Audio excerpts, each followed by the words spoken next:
Lyon Pôle Bourse, faire grandir les entreprises grâce à la cotation, animer le club des sociétés cotées et développer un écosystème boursier dynamique.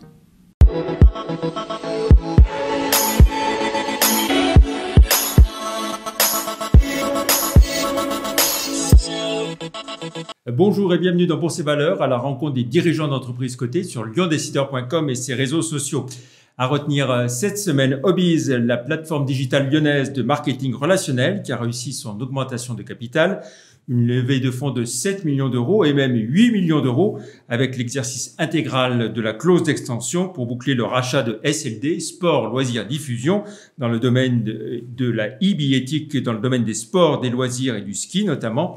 Une acquisition majeure grâce à laquelle Obiz va passer de 40 à 70 millions d'euros de chiffre d'affaires, en année pleine bien sûr, et donc changer de dimension. Autre annonce d'Obiz, la signature d'un gros contrat avec Adecco autour de la création du club Adecco, une plateforme exclusive d'offres exceptionnelles. En bourse, Obiz cote 5,26 € en repli de 13,4% depuis le 1er janvier, repli aussi de 6,7% en un mois et de 14,7% en un an. On retrouve à présent notre invité, Pierre-Henri Bassouls, PDG de Prismaflex International. Bonjour. Bonjour Jean-Pierre. Merci d'avoir accepté notre invitation. Alors, Prismaflex International, entreprise des Monts du Lyonnais, à la campagne, spécialisée dans les cadres d'impression et la communication numérique grand format. Entreprise bien lyonnaise, mais qui vend dans le monde entier. Oui, nous sommes en milieu rural, effectivement, dans les Monts du Lyonnais, mais nos marchés sont pour beaucoup à l'export. Voilà, beaucoup à l'export. Vous êtes aussi dans le mobilier urbain? Alors, nous avons effectivement deux activités. Une activité d'impression numérique de grand format, à l'attention de l'affichage, mais aussi de la communication sur le point de vente et de la décoration intérieure. Et nous avons une activité de fabrication de mobilier urbain, de plus en plus digital, avec des écrans LED dans ces mobiliers qui peuvent être des colonnes, des abribus ou des journaux électroniques d'information du citoyen. Alors, Prismaflex, c'est plus de 35 ans d'existence. Et combien de personnes et dans combien de sites au total? Alors, en consolidé, nous sommes environ 350 personnes au travers de nos 10 filiales. Et dans les Monts du Lyonnais, nous sommes environ 180 personnes. Alors, retour sur votre exercice 2022-2023, clos le 31 mars dernier. Une année de croissance, on va dire, plus de 17%, un peu plus de 57,3 millions d'euros. Oui, effectivement, en termes d'activité, on a eu un bel exercice post-Covid, donc un vrai rebond, avec notamment donc notre secteur impression qui a fait plus 7%. Voilà, sur des tailles par branche d'activité. Voilà. Et en revanche, notre secteur mobilier urbain, qui lui est à plus 41%, donc on a eu de très beaux contrats, notamment avec Clear Channel au Brésil et en Allemagne avec Ströer, une régie d'affichage bien connue. Voilà, un carnet de commandes correct, on peut dire.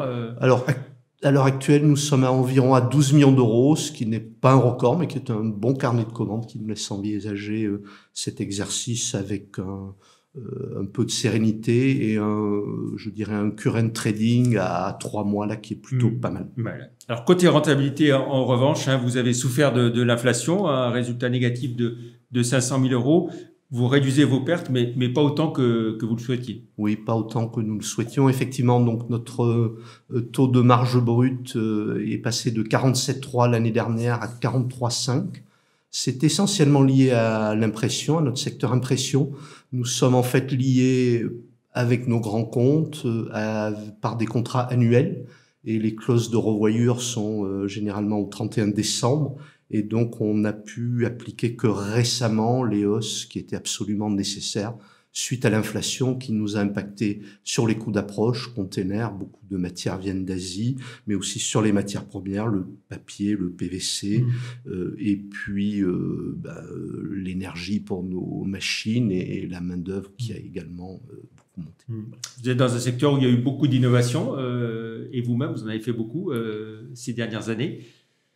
Oui, c'est gentil de le rappeler, Jean-Pierre. Donc effectivement, nous, c'est un peu l'ADN de Prismaflex de développer des nouveaux produits. Donc cette année, nous avons lancé un journal électronique d'information, donc qui est un panneau numérique qui informe le citoyen et qui est hybride, c'est-à-dire qu'il a sur son dos un capteur photovoltaïque qui permet de produire à peu près 30% des besoins de cet écran, et donc c'est vertueux et ça ne coûte pas très cher, donc c'est quelque chose qui démarre bien. Et puis nous introduisons donc un tout nouveau pitch, c'est-à-dire un LED de très très haute résolution, le P2, qui va permettre là de supplanter les écrans LCD pour des petits formats, des 2 mètres carrés qui sont très implantés dans les abribus, notamment abris voyageurs.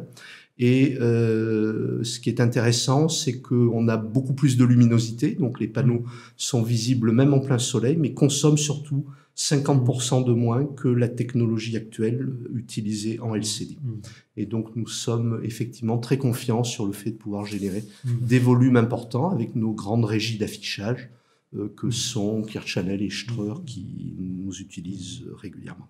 Est-ce qu'on voit le marché évoluer sensiblement de la même façon dans les différentes zones du monde ou non, pas très différemment? Très différemment, oui. La France est vraiment un pays où on cristallise beaucoup autour de la publicité extérieure.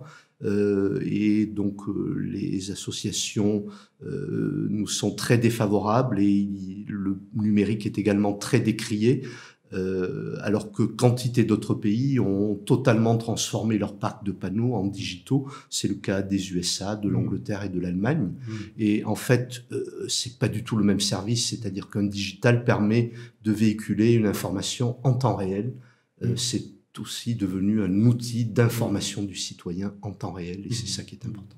Par exemple, l'évolution ici, dans la métropole lyonnaise, du règlement local de publicité, ça va vous impacter d'une certaine façon? On travaille pour ainsi dire pas à Lyon, donc ça va, pas tellement nous impacter, mais je pense que c'est quand même se priver au final de moyens de communication modernes. Pourquoi serions-nous la seule industrie à laquelle on ne permette pas de se digitaliser? C'est totalement aberrant. Oui, vous ne le comprenez pas. Ouais. Voilà. Alors, si on essaie de se projeter sur l'exercice en cours, Pierre-Henri Bassouls, déjà un trimestre de réalisé. Alors, bien sûr, il est trop tôt pour donner un chiffre, mais peut-être une tendance sur l'activité. Ce que je vous disais, le current trading est plutôt bon, notamment sur le print, qui est le moteur, et nous avons vu clairement nos marges se restaurer. Donc je pense que nous avons maintenant appliqué nos hausses, nous avons la capacité de maintenir le niveau de prix qui est nécessaire pour nous, pour notre rentabilité. Et donc je suis assez confiant sur le fait que nous puissions restaurer cette marge sur coût variable qui était amputée de 3 à 4% l'année dernière, et ça va être évidemment important sur notre EBITDA. Donc nous visons de retourner vers un EBITDA et un résultat opérationnel positif sur l'exercice.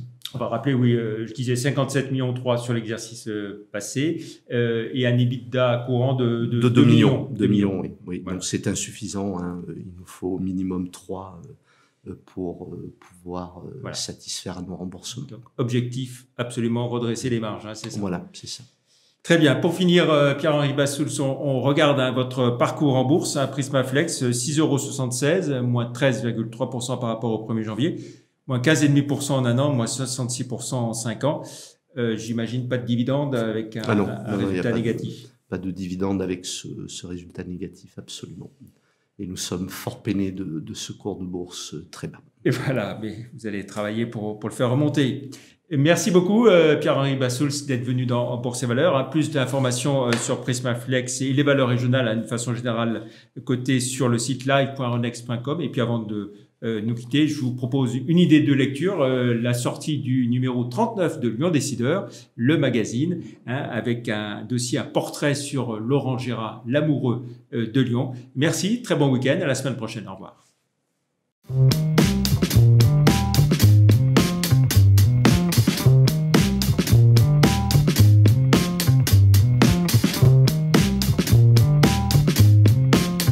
Retrouvez les enregistrements et informations de marché sur les sites de Zone Bourse et d'Euronext.